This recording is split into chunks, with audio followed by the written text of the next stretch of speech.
आगा बेहजत बैठक में शागिर्दों से, बेटो, आज मैं तुम्हें जबान के बारे में एक राज की बात बताने वाला हूँ। जबान वो नामत है जो अल्लाह ने दी, लेकिन ये इंसान की सबसे बड़ी आजमाइश भी है। याद रखो, एक मोमिन की पहचान सिर्फ उसके अमाल से नहीं, बल्कि उसकी जबान से भी होती है। अगर जबान पाक हो तो दिल भी पाक होता है, और अगर जबान आलूदा हो तो दिल का जहर जाहिर हो जाता है।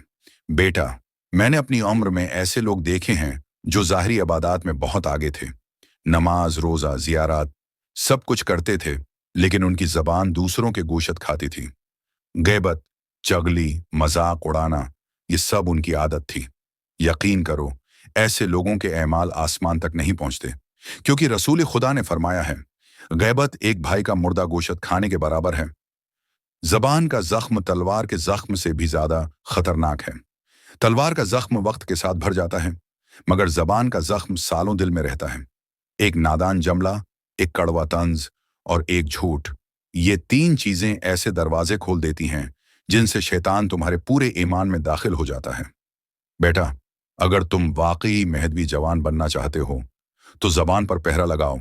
जब कोई तुमसे बात करे, सुनो, सोचो, फिर जवाब दो। और अगर दिल में लगे कि जो मैं बोलने जा रहा हूं वो दूसरों के दिल को दिखा सकता है, तो खामोशी अख्तियार करो। खामोशी कभी कभी सबसे बड़ी इबादत है। मैं तुम्हें एक नुस्खा देता हूं। सुबह उठते ही नियत करो कि आज मेरी जबान से कोई ऐसा लफ्ज न निकलेगा जो अल्लाह और इमाम को नाराज करे।